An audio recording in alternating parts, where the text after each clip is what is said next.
안녕하세요. 심진아입니다. 지난주 경고등이 깜빡거리는 부부들의 사연을 듣고 함께 고민을 나눠봤는데요. 지금 이 시간에도 어딘가에서는 상담을 원하는 부부들이 갈등을 겪고 있을 겁니다. 오늘 이렇게 위기를 겪고 있는 부부들의 사연을 통해서 함께 고민해보고 해결책을 찾아보도록 하겠습니다. 함께 해주실 분들 나오셨습니다. 안녕하세요. 안녕하세요. 네.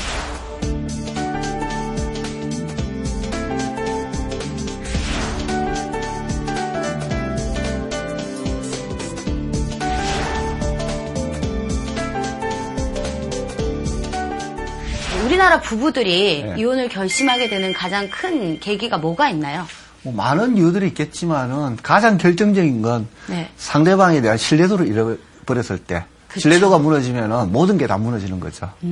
그러면은요 상담을 통해서 이렇게 헤어져야지 결심했다가도 다시 이렇게 화해하는 경우도 많은가요? 일단 상담 받으러 오시는 분들 같은 경우에는 회복하고자 하는 욕심이 마음이 있으시기 때문에 어느 정도 화해 쪽으로 이제 목표를 잡고 상담받는 경우가 많고요. 그리고 화해해가지고 잘 사시는 분들도 많이 있으십니다.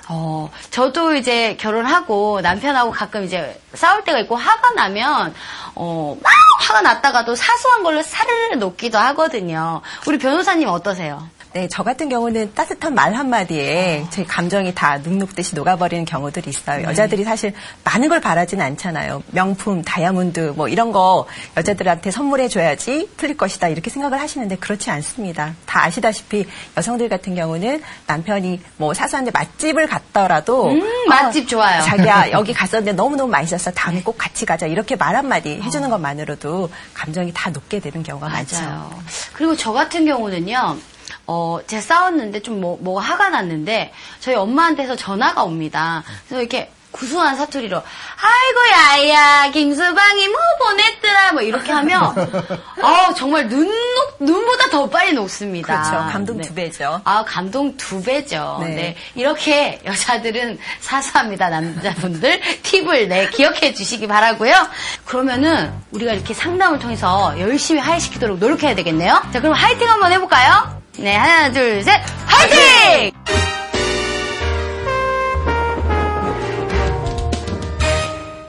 남자는 왜 이렇게 단순할까요? 또 여자는 왜 이렇게 복잡할까요?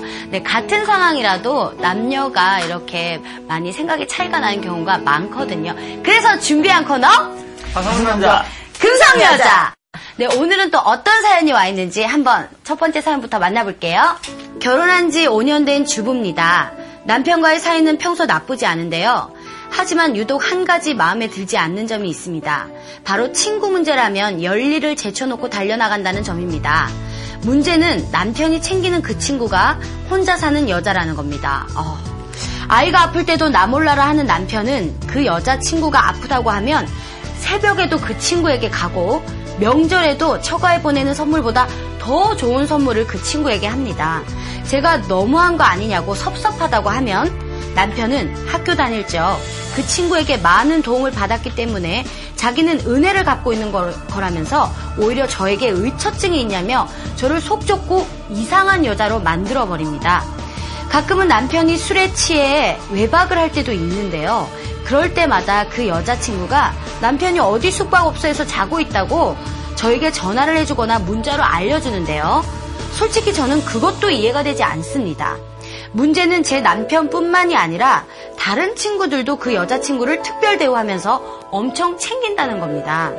부부 동반 모임이 있거나 하면 남편들이 너무 그 친구를 챙기는 것 때문에 아내들끼리 모여서 좀 불편한 이야기가 오고 가기도 하는데요. 제가 그 여자친구를 만나는 걸 싫어하니 남편은 그 친구를 만날 때마다 저에게 거짓말을 하기도 합니다.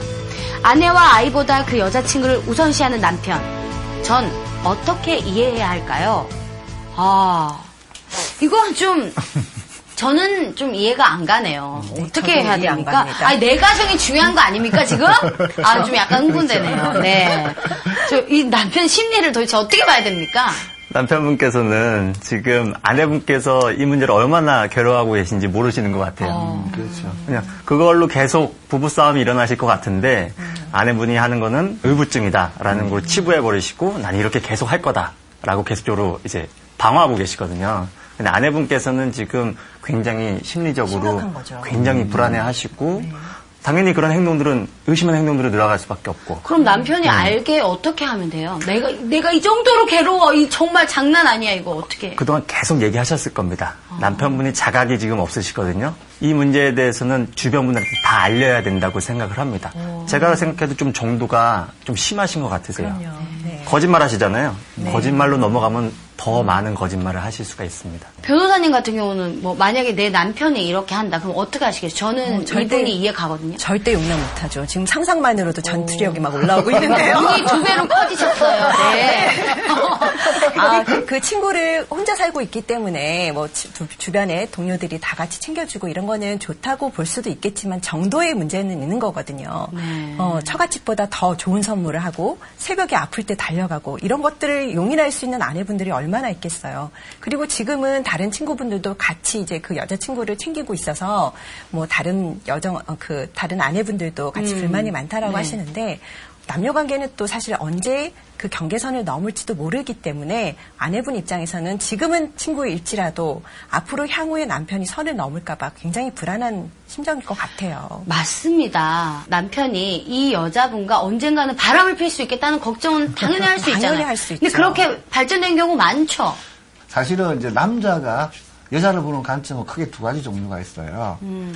잠자리를 할 수 있는 여자와 하면 안 되는 여자로 분류할 수가 있거든요. 크게 봤을 때. 근데 제가 봤을 때는 이 여자분 같은 경우 남편 생각에는 잠자리를 하면 안 되는 여자예요. 예, 수많은 자기 어떤 친구들, 동기들 사이에 여왕벌 같은 존재?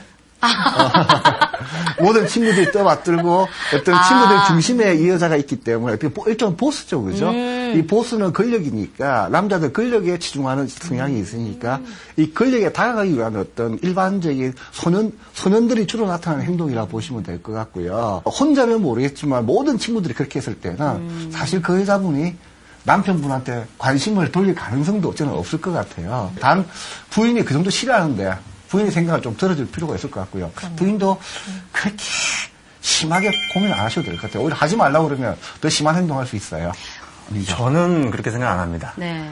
만약에 이 아내분께서 남편분이 하는 행동을 똑같이 한다고 생각해 본다면은 이 남편분이 그렇죠. 과연 참아줄 수 있느냐? 일단 아내분이 강하게 대응을 하셔야 돼요. 네. 강하게 대응을 하셔야 돼요. 정말 이게 힘들다는 거 강하게 대응을 하셔야 돼요. 본인이 괜찮으면 괜찮지만은 본인이 힘들면 대응을 하셔야죠. 이렇게는 못 살겠다. 그렇죠, 그렇죠. 네. 저 같아도 강력한 대응을 할 것 같습니다. 네. 그렇습니까?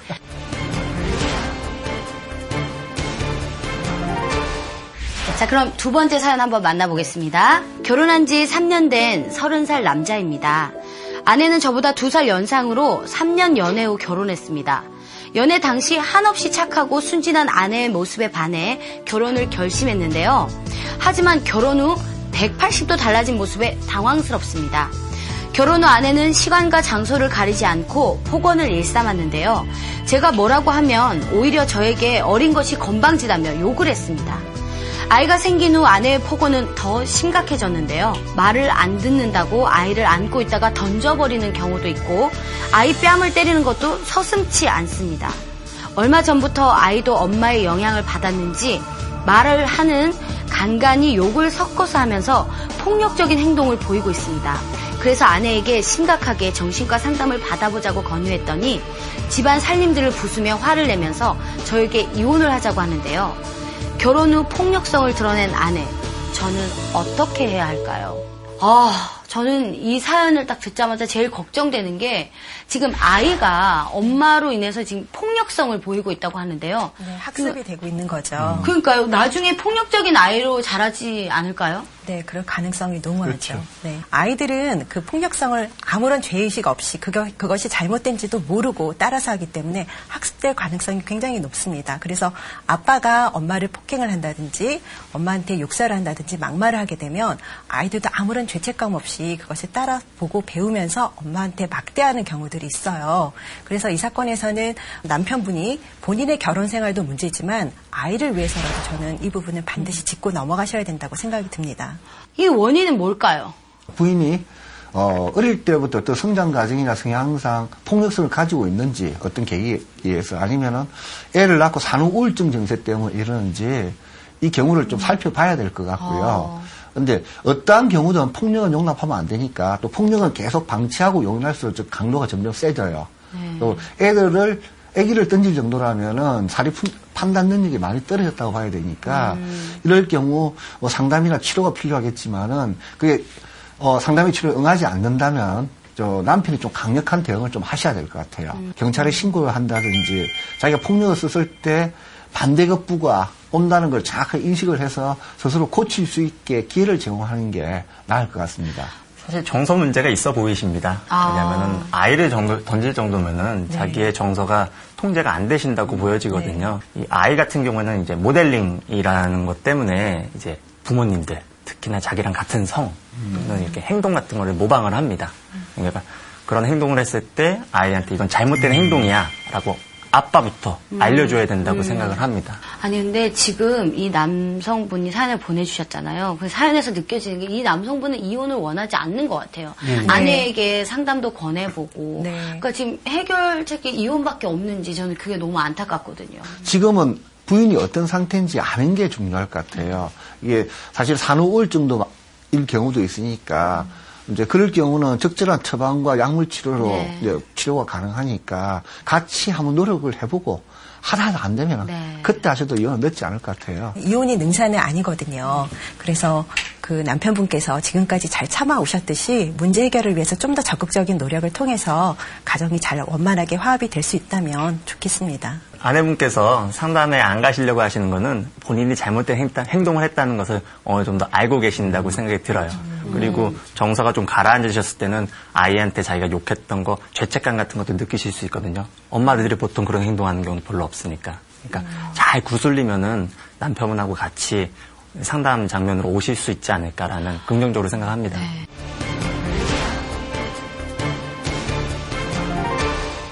다음 사연 한번 또 만나볼게요. 결혼한 지 1년 된 부부입니다. 남편과는 집안의 소개로 선을 봐서 6개월 만에 결혼했습니다. 남편은 작은 중소기업에 다니고 있고 남편 수입이 많지 않아 결혼 후에도 일을 하려고 했지만 남편이 싫어해서 결혼과 동시에 일을 그만뒀습니다. 하지만 결혼 후 남편이 의처증이 있다는 사실을 알게 됐습니다. 신혼 초 집들이를 할 때 남편 친구들에게 친절하게 대했더니 자기 친구들에게 왜 그렇게 상냥하게 웃어주냐며 남편과 처음 부부싸움을 할 때만 해도 그러려니 넘어갔습니다. 하지만 남편은 그 후 부부 동반 모임에 참석할 때도 절대 웃지 말고 자기 친구들과는 한마디 이야기도 나누지 말라고 합니다. 도대체 왜 그러냐고 남편에게 화를 내보기도 하고 내 남편은 당신이라고 달래보기도 하지만 남편의 의심은 점점 심해지고 있는데요. 심지어 제 동성 친구들과의 관계도 의심하고 있습니다. 남편은 이제 폭력성까지 보이면서 말다툼을 하다가 제 목을 조르기도 하는데요. 집안의 소개로 결혼한 거라 친정에도 쉽게 말을 하지 못하고 있습니다. 친구들은 의처증은 절대 고칠 수 없다고 아이가 없으니 차라리 지금 이혼하라고 충고하는데요. 점점 심해지는 남편의 의처증. 저는 어떻게 해야 할까요? 의처증, 의부증 초기 단계에서는 상대방이 나를 정말 사랑해서 그러나 보다. 아까 사례자도 그러려니 했다라고 말씀을 하셨잖아요. 그래서 상대방의 그런 약간의 의처증, 의부증세를 받아주고 수인하게 되는 경우들이 많아요. 그런데 시간이 지나면 지날수록 그 강도가 점점 세지고 그리고 나중에는 의심이 아니라 단정을 하게 되는 거죠. 배우자가 불륜을 저질렀다. 그리고 그 분노로 인해서 폭력행위까지 나아가기 때문에 굉장히 심각한 사례입니다. 그게 이제 망상이라고 얘기하는데 망상 장애까지로 발전할 수도 있습니다. 근데 목을 조른다고 하시는 거 보면은 그거는 이제 부부 싸움에서 이제 나오는 걸로 보이고 의심하는 게 심해지면은 치료를 꼭 받아야 된다고 생각을 합니다. 내가 남들보다 못해. 남자 친구들, 자신의 친구들을 만나는 것까지도 반대를 한다는 얘기는 이 친구들 사이에 이제 질투를 하거나 열등감이 있을 때 많이 그런 행동들을 보인다고 보여집니다. 제일 중요한 거는 이 남편분께서 본인이 어떻게 자존심을 챙기는지가 제일 중요하거든요. 그럼 앞으로 이 사연 보내주신 분은 어떻게 하면 좀 발전 가능성이 있을까요? 일단 남편이 싫어하는 행동은 하지 않고 또 남편한테 사전에 고지하고 허락받고 하는 행동을 어느 정도 하시면서 신뢰도를 회복하시는 게 부인은 아무 문제는 없겠지만 남편은 의심을 하고 있잖아요. 그죠? 그 의심조차 못하게 하시는 게 가장 낫고 뭐 휴대폰 같은 거라든지 이런 모든 비밀은 오픈시키는 게 나을 것 같아요. 조금이라도 의심 꼬투리를 안 주는 게. 그건 정말 어려운 문제인 것 같아요. 일일이 외출할 때마다 허락을 받아야 되고 또 허락을 받고 나간다 한들 남편 입장에서는 정말로 네가 약속한 그 장소에 갔는지 그 사람들을 만났는지까지 의심을 할 수 있거든요. 영상통화. 네.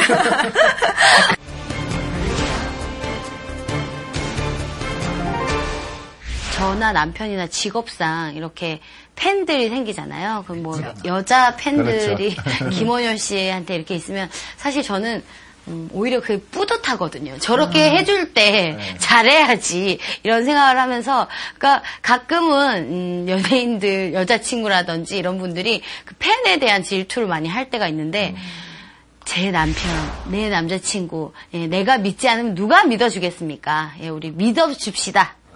네. 지금 아이를 못 보고 있다고요.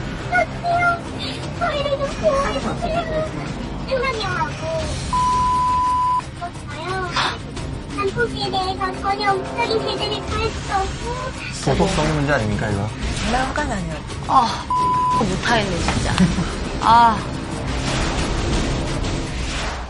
네, 이번에는 경고등이 깜빡거리는 부부들의 사연을 듣고 과연 이 부부가 직진해야 할지 멈춰야 할지 함께 고민해보는 시간입니다. 네, 오늘은 이혼 소송 기간 중에 남편이 무작정 아이를 데리고 가서 아이를 볼 수 없어서 답답해하는 한 어머니께서 전화를 주셨는데요. 지금 연결돼 있거든요. 여보세요? 여보세요? 아, 네. 제가 듣기로는 지금 아이를 못 보고 있다고요. 남편과 이혼 소송 과정이 지금 한 1년째 지금 진행 중입니다.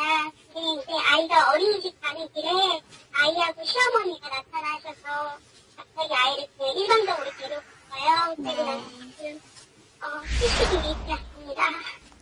아유, 우리 어머님이 정말 얼마나 가슴이 아프시겠어요. 지금 눈물을 흘리시는데 현재 결혼 몇 년 차세요?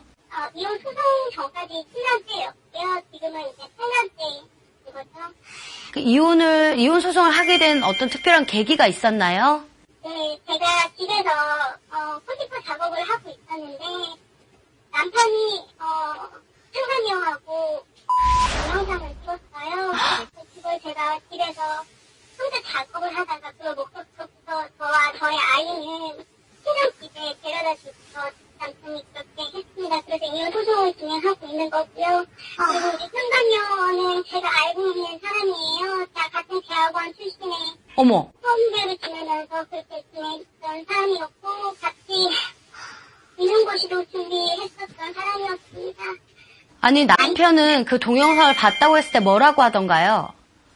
처음에는 아니라고 부인하고 그랬죠. 동영상이 있는데 부인을 어떻게 하죠? 이제 처음에는 아니다, 잘못했다, 뭐 이런 식으로 이제 얘기를 하다가, 그래, 미안하다, 내가, 그 여자하고 한 번, 술 먹고 뭐, 실수했다, 이런 식으로 얘기하는데, 실수 한 번 아니었고, 두 분은 대학원 선배예요. 네. 그 갑작스럽게 한 번 만나서 그렇게 놀고 그런 게 아니었다가, 계속 지금 결혼 생활 중에 계속 있었고, 아이 어렸을 때도 그 여자하고 그런 불미스러운 일들이 너무 많아가지고 저희 남편하고 이제 종종 싸움도 많이 했었고 지금 때도 이제 이 문제에 대해서 좀 도와달라고 말씀을 드렸는데 시어머니께서는 이제 뭐 성관계를 나눈 걸 네가 보지도 않았는데 뭐 그렇게까지 나오냐라는 식으로 이제 말씀을 하셨던 거죠. 그러면은 현재 남편하고 우리 윤세라 씨 직업은 뭐예요? 무직원으로 재직 중에 있어요. 남편은 지금 무직으로 있고요. 남편이 왜 무직이에요? 남편은 지금 뭐 영어 학원에 다닌다고 부원장으로 있다라고 얘기를 하는데 네. 현재 그 소득을 받고 있지 않은 상황으로 보여지고 있어요. 왜냐하면 제가 건강보험을 납부하는데 남편이 제 밑으로 나와 있거든요, 자료가. 그래서 남편은 소득이 없는 걸로 지금 나와 있어요. 아니, 그럼 제일 중요한 지금 아이의 행방에 대해서는 남편과 시댁에서는 뭐라고 하나요?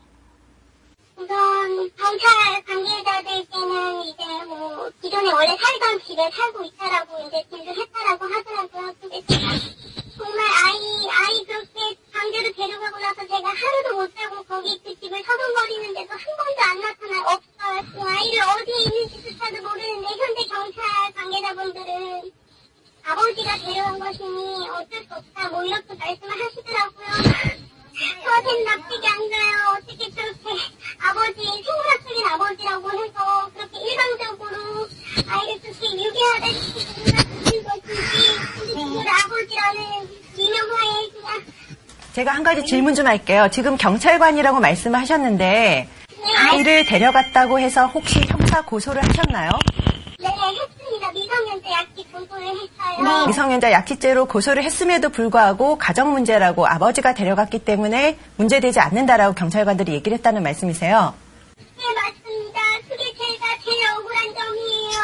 왜 저희 아이는 보호를 못 받는 거죠? 지금 제가 이 경찰관분들께서 왜 이렇게 하시는지 이해가 안 되거든요. 그 아이를 데리고 나와서 그 별거를 하신 지는 얼마나 되셨어요?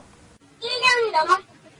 1년이 넘었고 그러면 남편이 지금 아이를 데려가서 못 본 지 70일이 됐다고 하셨으니까 거의 한 10개월 정도를 아이랑 엄마가 같이 살고 있었네요. 그렇죠? 그럼요. 1년 동안 아이가 어린이집에서 잘 지냈고 저는 이제 친정에 지내고 있었어요. 1년 동안 아이하고 같이 잘 생활하고 있었고 아이도 어린이집에 잘 적응하고 있었고 잃어버린 날 당시 그날에는 이제 그 반에서 어린이집에서 이제 충족이 되는 날이었어요. 이제 새로운 선생님 만나는 날이었는데 그렇게 돼서 너무너무 가슴이 아파요. 네. 걱정됩니다. 애가 걱정됩니다. 1년. 윤세라 씨, 혹시 소송 중인데 사전처분으로 양육권에 대한 어떤 처분을 받은 게 없나요? 있습니다. 우선은 제가 아이를 잃고 나서 그렇게 손을 놓치고 나서 제가 유아인도 사전 처분을 신청했습니다. 근데 그 유아인도 사전 처분에 대해서 이제 판사님께서 신문기일날 이 사건에 대해서 엄마가 너무 불쌍하고 그런 모습을 보시고서 이 사건에 대해서 빨리 종결을 했으면 좋겠다라는 말씀과 함께 2주 만에 결정을 받았어요. 근데 남편이 이제 그거에 대해서 뭐 인정을 하고 내가 아이를 뭐 그러려고 한 의도는 아니었다라고 하면서 판결에 승복하겠다라고 했음에도 불구하고 항고를 낸 상태입니다. 네. 지금 그 유아인도 명령 신청을 해서 법원에서 결정을 받았음에도 불구하고 지금 남편이 이행을 안 하고 있는 상태거든요. 네. 그래서 다시 한번 법원에다가 유아인도 명령 이행을 청구하는 재판을 하셔야 됩니다. 하시고 그럼에도 불구하고 남편이 30일 이내에 아이를 보여주지 않을 경우, 데려오지 않을 경우에는 법원에다 재판부에다가 다시 한번 감치 처분 신청을 하시면 됩니다. 그러면 30일 이내에 법원에서 유치장이라든지 구치소에 30일 이내에 남편분을 가둬두는, 구금하는 그런 처분을 할 수 있거든요. 그렇게 해서 간접적으로 남편에게 심리적 압박을 가하고 형사적인 제재를 가해서 아이를 데려올 수 있는 방법도 있고요. 또 한 가지는 이제 직접 강제라고 해서 집행관에게 인도 명령이 있었기 때문에 결정문을 가지고 가서 강제 집행을 하실 수가 있어요. 근데 정말 이거는 조심을 하셔야 되는 게 아이가 어디 있는지 소재를 알아야지 실효성이 있는 거거든요. 네. 근데 지금 현재 소재를 모르고 계시기 때문에 집행관에게 강제 집행을 신청하신다 하더라도 아이를 효과적으로 데리고 올 수 없을 것 같고요. 그리고 또 아이가 아빠랑 같이 있는 동안에 엄마는 나쁜 사람이야 라고 이렇게 세뇌를 받았을 경우에는 아이가 또 엄마한테 가지 않겠다라고 거부를 할 수 있어요.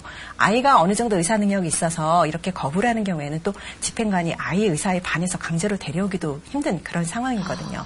그래서 제가 지금 생각하기에는 그 경찰관들께서 그렇게 처신을 하시는 게 정말 잘못됐다라고 판단이 들고요. 대법원 판례에도 있습니다. 이혼 중이거나 별거 중인 경우에 일방이 아이를 보호 양육하고 있는 상황에서 강제적으로, 그러니까 폭행이나 협박 또는 불법적인 사실상의 힘을 이용해서 아이를 강제적으로 데려갔을 경우에는 미성년자 약취죄가 성립이 됩니다. 그래서 단순히 가정의 문제라고 보시면 안 되고요. 이거는 정말 범죄 행위에 해당하기 때문에 윤세라 씨의 말씀이 사실이라면 철저하게 수사해서 기소를 하시고 처벌을 하셔야 된다고 생각이 듭니다. 윤세라 씨, 네, 조금 진정하시고 또 궁금한 거 있으시잖아요. 전 지금 아이가 어디에 있는지 현재 모르고 있어요. 근데 저는 어떻게 아이를 찾아야 하는지 모르겠어요. 지금 아이가 몇 살이죠? 아이가 지금 올해 6살입니다. 어린이집이나 유치원 같은 경우는 혹시 안 다니십니까? 어린이집에 다니고 있다가 아이를 강제로 데려갔기 때문에 현재 어디를 다니는지 교탁 유치원에 파악된지 사설 유치원인 것 같아요. 우선 파악이 안 되는 걸로 봐서 국가 산하 뭐 그런 기관에 속해 있는 어린이집이나 유치원은 아닌 것 같고요. 남편이 지금 거주하는 데는 어딘지 알고 계세요? 아니요, 몰라요. 남편이 어디 살고 있는지 몰라요. 이런 일이 생겨서 정말 마음이 아파요. 지금 아이 상태가 정말 걱정인 것 같아요. 제가 있을 수도 그리고 있는데. 제 생각에는 아이가 어릴수록 엄마의 손길이 더 필요한 그렇죠. 거잖아요. 지금 절대적으로. 애착이 형성 네. 6살이면은 이제 가장 엄마가 심하죠. 많이 해줄 나이잖아요. 그러니까 어떻게 데려오기가 좀 쉽지 않나요, 지금? 근데 애를 찾을 수가 없으니까. 찾을 수가 없으니까. 지금 그러니까 뭐 말씀하신 어떤 거죠. 법이나 경찰이나 이런 걸 동원해서 찾을 수가 없어요? 지금 현재로서는 아까 말씀드린 것처럼 그 방법? 미성년자 약집죄로 형사 고소를 하셨기 때문에 그 수사기관에서 지금 신속하게 수사를 하셔서 이 남편분으로 하여금 빨리 아이를 엄마 품으로 돌려보낼 수 있도록 유도를 하셔야 될 것 같아요. 가정의 문제라고 해서 이렇게 방치되면 안 되거든요. 여성가족부, 그리고 경찰, 그리고 법률구조공단 등등의 여러 기관에다가 댓글을 많이 올렸어요. 도와달라고, 저희 아이하고 저를 좀 지켜달라고, 도와달라고 많이 호소했습니다. 하지만 계속 그 글들이 여성가족부에서는 경찰관, 그리고 법률구조공단으로 넘어가서 결론적으로는 이렇게 똑같은 말씀만 이렇게 말씀하시더라고요. 아버지가 설마 죽이기야 하겠냐 이렇게 말씀하시더라고요. 근데 저희 아이 마음의 상처는 어떡해요? 저는 너무 그게 너무 슬프고 두렵습니다. 남편이 아이에 대한 양육 태도는 어땠습니까? 양육에 적극 참여하셨고 아기를 이뻐했나요? 6년, 7년 동안 간통을 했었던 사람입니다. 얼마큼 저희 집에 얼마큼 가정적이었고 얼마큼 따뜻한 아버지였으니까 저는 두말하지 않겠습니다. 아기에 대한 어떤 진정한 사랑하는 마음이 없이 애를 데리고 왔다는 이야기는 소송에서 유리한 카드를 확보하기 위해서 그럴 수도 있거든요. 그래서 여쭤보는 겁니다. 그럴 가능성이 있어 보입니까? 충분히 있습니다. 최진범님께서 이제 교수님으로 이제 재직하다가 명예퇴직하신 분이에요. 그래서 이런 아는 사람들도 많으시고, 그리고 이제 그런 법적 규제 이런 거 카팅하는 방법 이런 것들을 되게 능숙하게 많이 하는 사람이에요. 양육권을 목표로 하고, 양육권을 갖게 되면 위자료나 재산 분할을 좀 덜 할 수 있는 그런 목표를 갖고 있기 때문에 그렇게 했다라고 저는 생각합니다. 그러면 남편이 간통 동영상이 있는데 네. 그 동영상 상간녀에 대해서 어떤 조치를 하시는 건 없어요? 우선 간통죄로 제가 고소를 했었어요. 작년 초에 이혼수가 동시에 같이 간통 소송을 했는데 남편이 우선은 시인하고 인정을 했습니다. 상간녀 또한 시인하고 인정을 했었고요. 그래서 이제 끝이 마무리가 되나 보다 싶었는데 위헌 법률 재판이라고 신청을 하더라고요. 그래서 간통죄에 대해서 전혀 누구 하나 남편이 법적인 제재를 가할 수가 없고 저는 더 약자가 되었습니다. 저는 더 약자가 되었어요. 저희 아이도 더 약자가 되었어요. 도와주세요. 저희를 좀 구해주세요. 힘내셨으면 좋겠어요. 아니, 지금 수사기관에서 지금 절차가 좀 지연되고 있는 것 같으니까요. 네. 가장 시급한 거는 이제 유아 인도 명령을 이행하라는 다시 네. 청구를 하시고 그것도 불응했을 경우에는 감치 처분을 신청을 하셔서 빨리 제재를 가하는 편이 좋을 것 같습니다. 아시겠죠?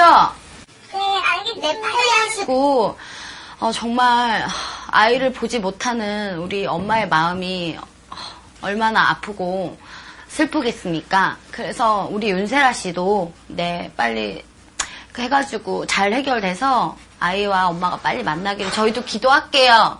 네, 감사합니다. 네, 힘내세요. 네, 고맙습니다. 오늘 전화 주셔서 정말 감사해요. 네. 정말 화가 나네요. 지금 남편은 아이 입장을 전혀 생각하지 않고 있는 거거든요. 협상 카드로 쓰는 거예요. 그러니까요. 도덕성의 문제 아닙니까, 이거? 네, 진짜 도덕성의 너무 화가 문제가 나요. 그래서 아니 도덕성이 있다면은 동영상도 안 찍고. 그렇죠. 그 지인과 동영상 찍지 아니 그거를 않았죠. 또 왜 집에다 둡니까 도대체? 간통죄가 이제 헌법재판소에서 간통제도가 이제 아니 그거 왜 없어진 거예요? 네, 성적 자기 결정권은 내밀한 영역이기 때문에 스스로 결정을 해야 되지 국가가 형벌권을 행사하면서까지 처벌할 수는 없다라는 취지에서 위헌 결정이 있었습니다. 그래서 사실상 이런 경우에 피해자가 생겨나고 있는 경우도 있어요. 이혼 소송을 하려고 준비하시는 분들이라든지 간통죄가 존재를 했다라면 남편이나 상간녀를 형사 고소를 하고 이혼 소송을 진행할 경우에 또 이게 친고죄였어요. 친고죄였기 때문에 고소한 입장에서 고소를 취하하게 되면 형사적인 제재로부터 다 벗어날 수 있기 때문에 합의를 하려고 많이들 노력하거든요. 그래서 재산 분할이라든지 위자료 그리고 양육권 문제에 있어서 피해를 받은 배우자의 요구를 신속하게 빨리 수용해서 합의로 빨리 종결되는 경우들이 있었어요. 근데 지금은 이제 그런 형사적 제재가 없기 때문에 간통을 저지른 입장에서도 이제 불륜을 저지른 입장에서도 내가 순순히 줄 수 없다. 뺏어갈 수 있으면 뺏어가라. 법원의 판결을 받았을 때만 주겠다. 이렇게 나오시는 분들도 있어요. 전혀 반성을 하지 않는 태도죠.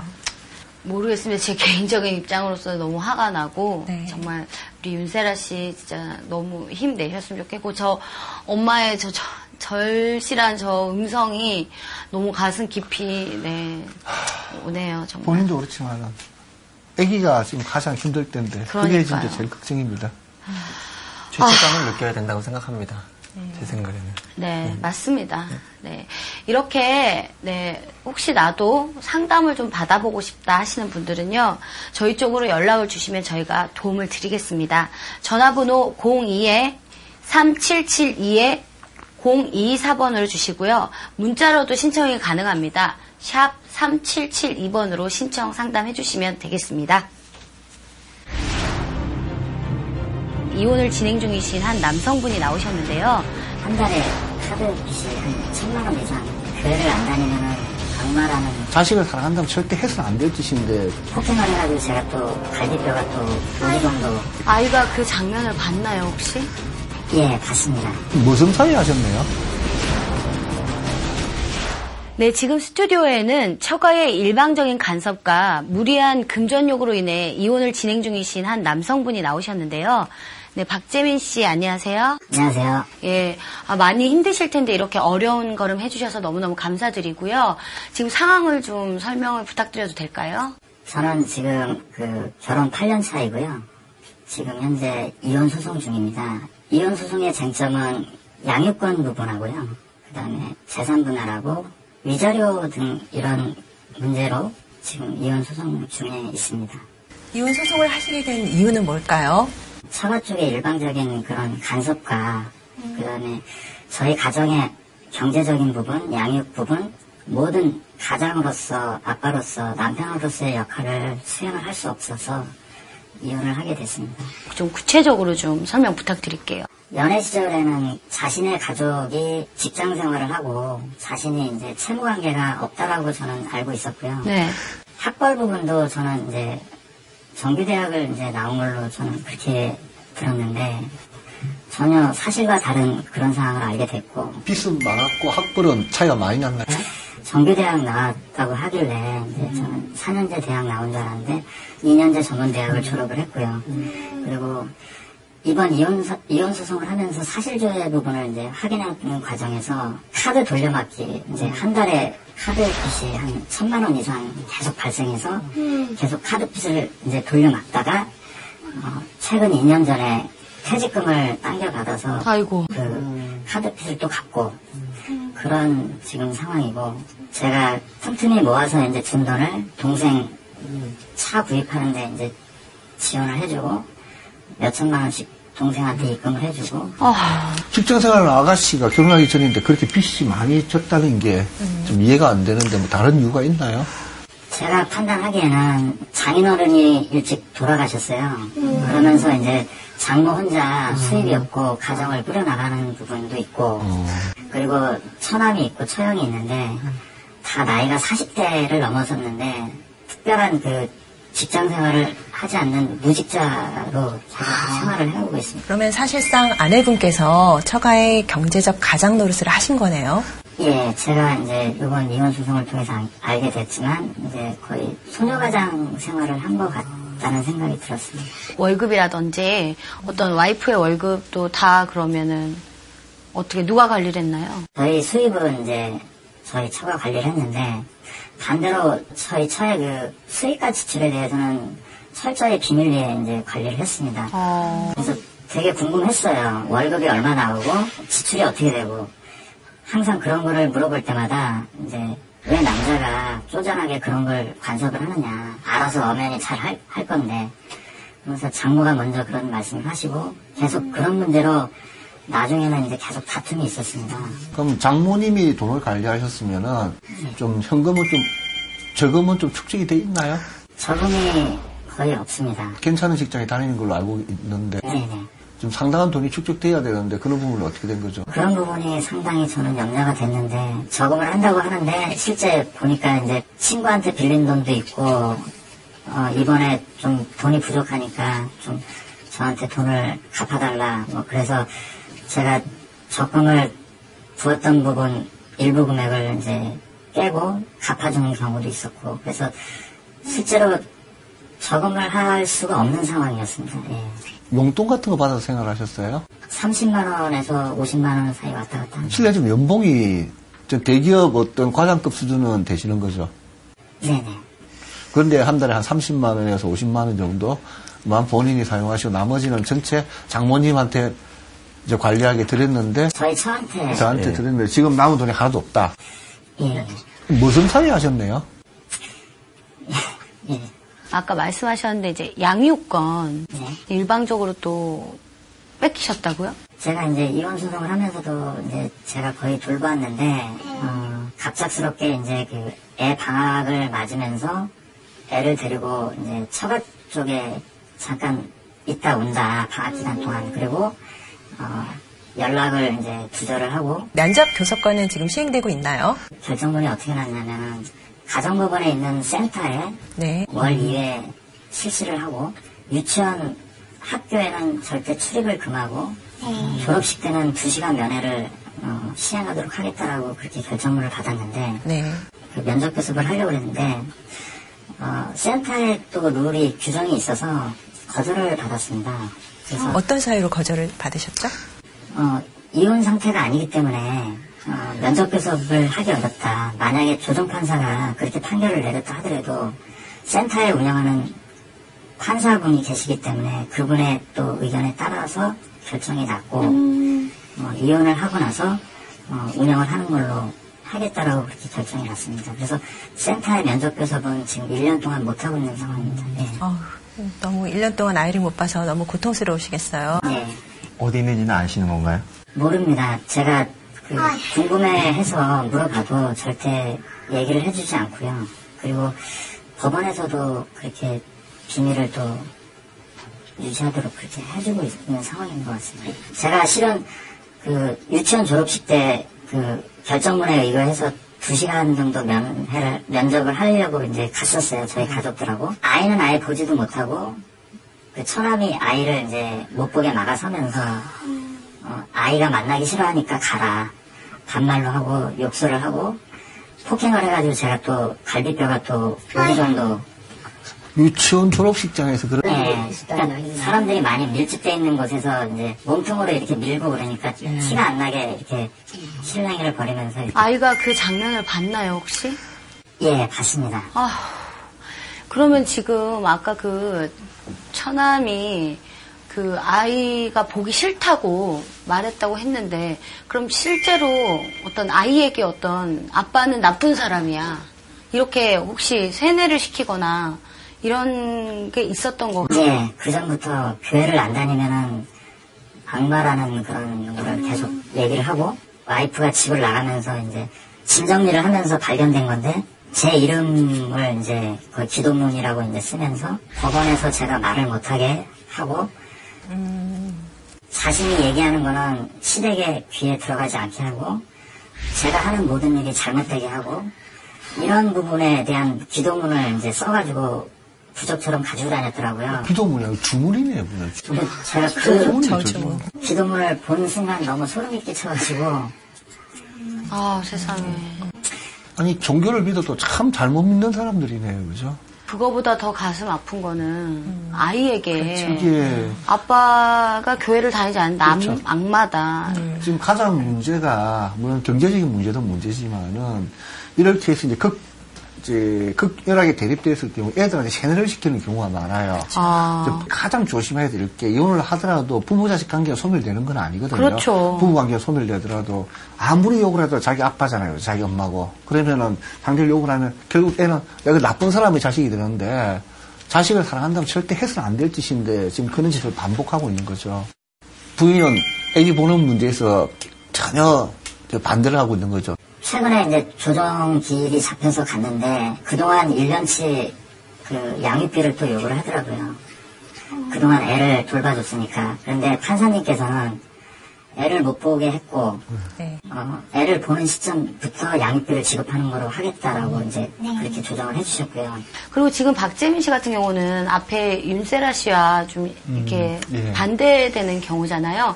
이렇게 아이들의 이 양육 문제로 싸우는 경우가 좀 많이 있나요?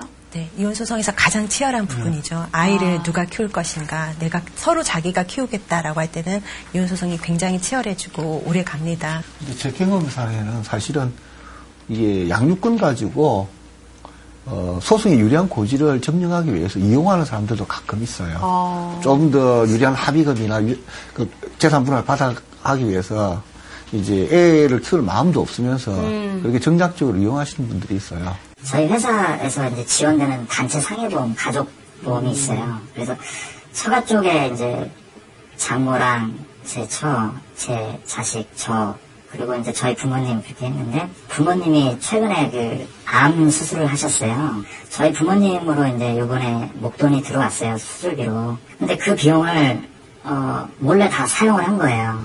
저희 부모님으로 이제 들어온 돈은 제 동생이 결제를 하고, 그 돈을 청구를 해서 들어온 돈은 이제 자신들이 쓰고, 동생한테는 이제 저희 그 회사에서 지원되는 비용을 이제 없다라고 속이고. 거짓말까지. 네, 그리고 이 비용이 이렇게 나왔는데, 이제 저희 형제 자매끼리 이제 좀 나가서 좀 내자라고 해가지고 저는 그렇게 동의를 했는데, 저희 처나 이제 저희 장모는, 돈이 안 나오는 것처럼 이렇게 속이고, 돈을 이제 보태지 말아라. 그렇게 사주를 하고, 왜 자식들한테 돈을 이제 지원을 해달라고 하는지. 아휴. 결정적으로 이제 그 부분뿐만 아니라 저희 부모님 이제 건강이 악화되니까 가족공헌 묘지를 이제 좀 알아보자, 연세가 있으시니까. 그랬더니 돈을 이제 우리가 형제 자매끼리 얼마씩 보태자라고 했더니 장모가 돈이 없고 너희 형제 자매는 돈도 잘 벌고 넉넉한 형편이니 돈 못 보태준다고 하고 급여도 조금 받는다라고 속이고 가족 공헌묘지를 하지 말고 사장을 시켜라. 예. 사실 그 얘기를 듣고 나서는 좀 너무 더 이상 견디기 힘드셨던 모양이에요. 그렇죠? 박재민 씨한테 어떤 조언을 좀 해줄 수 있을까요? 지금 이 시점에서 일단 아이를 봐야 되는 게 가장 급선무인 것 같아요. 면접 교섭권을 신청을 해서 이제 결정이 났기 때문에 그 이행을 방해하게 되면은 다시 이행하라는 명령을 신청할 수 있고, 그럼에도 불구하고 면접 교섭권을 방해한다든가 아이를 보여주지 않으면 법원에 감치처분 신청을 하실 수 있습니다. 상대방 배우자에게 아이를 보여주지 않으면 이제 법원에서 뭐 유치장이라든지 구치소에 구금 30일 이내에 구금할 수 있는 그런 처분이 있습니다. 그런 결정을 신청을 하시면 좋을 것 같습니다. 지금 아이 입장에서는 아빠가 나를 사랑하고 나는 사랑받는 존재라는 것을 알고 있는 게, 그렇게 잘하는 것이 정말 중요하거든요.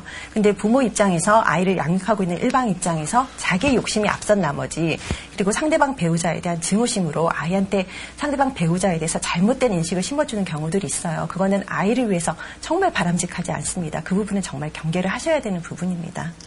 제가 제 입장에서 말씀드리면 지금은 사실은 이제 엄마가 어린 애를 데리고 있기 때문에 사실 소송 과정에서 양육권이 좀 아빠한테 불리하는 거는 맞은데, 그런 사이비 종교라든지 이런 문제를 해서 가능할지 안 가능할지 최선을 다해서 애를 좀 데려와야 될 것 같거든요. 그 애가 그런 과정에서 자란다면은 그 애의 장래에 치명적인 어떤 장애 요소가 될 수 있기 때문에 돈을 다 주나 했더라도 애는 좀 데리고 왔으면 좋을 것 같아요. 네. 자식 잘못되면 그 나중에 어떻게 더 될수 있는 방법이 없거든요. 박재민 씨가 아직 소송 중이시기 때문에 강해지셔야 된다는 생각이 들었습니다. 주장도 확고하셔야 되고 행동도 보여주셔야 됩니다. 그리고 집도 찾아가실 수 있으면 그게 불법이 아닌 이상 그 처갓집이 어딘지 아시면 저는 찾아가셨으면 좋겠고 애를 보려고 하는 끊임없는 노력을 해주셨으면 좋겠고요. 일상생활도 잘 챙기셨으면 좋겠습니다. 이제 본인이 너무 황당한 억울한 경우를 당하고 계시잖아요. 그죠? 네. 그러면 자칫 잘못하면 자신감도 있고 자존감을 상실하게 돼요. 네. 그래서 뭐 다른 일까지 영향을 미치게 되고 어쨌든 지금 진흙탕 싸움을 일단 시작을 했잖아요. 그죠? 본인이 체력적이든 정신적이든 제대로 챙겨야 이 싸움에서 이어갈 수가 있으니까 너무 자책하지 마시고 자식을 위해서 싸운다는 생각으로 운동도 하시고 또 사람들 많이 만나보시면서 좀 기운을 좀 얻기를 바라요. 그러다 진짜 힘드실 때는 전문가들 찾아보시고요. 또 양육권을 가져오기 위해서 지금 처가나 와이프가 종교 생활이 좀 정상적이라고 보기는 좀 어렵지 않습니까? 아까 말씀하셨던 기도문 그 내용을 보더라도 정상적으로 보기 어려운데 그런 것들을 재판부에 제출을 하시고 또 다른 자료들이 있다면 그것도 증거 방법으로 제출하셔서 그 처가에서 아내가 아이를 양육하는 것이 자의 복리를 위해서는 결코 바람직하지 않다라는 점을 강력하게 주장 입증하셔서 양육권자로 본인이 지정이 될 수 있도록 노력하시는 것도 정말 아이를 위해서 필요하다는 생각이 듭니다. 집중적으로 그 부분을 좀 파고 들어갔으면 좋겠어요. 네. 갈등이 좀 잘 해결돼가지고 아이와 아빠의 관계가 이렇게 원만하게 잘 해결됐으면 좋겠고요. 오늘 굉장히 힘드셨을 텐데 이렇게 자리해 주셔서 대단히 감사드립니다. 어딘가에서는 갈등을 겪고 있는 많은 부부들이 있을 텐데요. 한 달 만에 강제 합가가 되면서 내 아들은 죽을 때까지 내 거라고. 남편한테 서운합니다. 뭐 이혼하자, 집을 나가, 뭐 이런 말을 종종 하면서 초반과 이제 폭력도 행사했어요. 남편분이요? 예, 제가 그랬죠. 벼랑 끝에 몰려있는 상황이에요. 잘 됐으면 좋겠다라는 마음이 좀 컸습니다. 우리 어떻게 말로 표현을 썼는데요. 네, 오늘은 주로 아이 문제를 다루는 걸로 고민을 나눠봤는데요. 사실 우리나라 부부들이 아이 때문에 참고 사는 부부들이 굉장히 많잖아요. 이렇게 부모의 이혼이 오갈 때 아이의 심적 부담 어떻게 오나요? 부모가 이혼하는 과정에서 갈등을 많이 겪게 되면 아이들이 그걸 지켜보면서 정신분열증 환자 같이 그런 심리적 갈등 상태를 많이 겪는다고 해요. 그러니까 아이들이 굉장히 상처를 많이 받는 거겠죠. 그래서 이혼을 하시게 된다고 하더라도 아이들 앞에서는 다투시는 모습은 좀 자제를 하시고 그리고 아이의 양육을 위해서 가장 좋은 바람직한 방향으로 생각을 하셔야 될 것 같아요. 아이들은 행동으로도 많이 보여집니다. 손톱을 뜯는다든지 아니면은 이제 대소변 다 가릴 나이가 됐는데 야뇨증 증상을 밤에 오줌 누는 증상을 보인다든지 어떻게 행동하는지 잘 살펴보시는 것도 중요하다고 생각됩니다. 저희 경험상으로 이제 생각을 하면은 굉장히 어른스럽게 행동을 하는 애들이 있어요. 애 어른이라고 이야기를 하죠.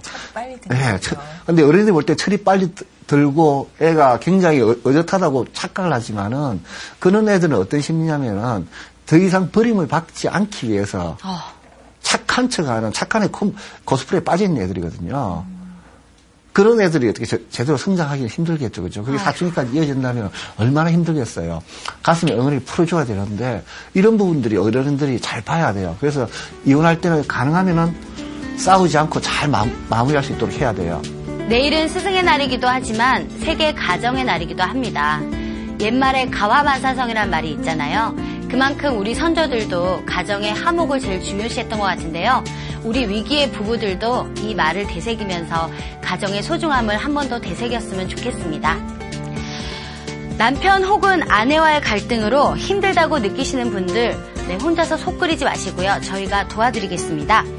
홈페이지에 글 남겨주셔도 좋고요. 문자로도 상담해드립니다. 샵 3772번으로 상담해 주십시오. 여러분의 고민 해결을 위해 다음 주 이 시간 다시 찾아오겠습니다. 여러분 감사합니다.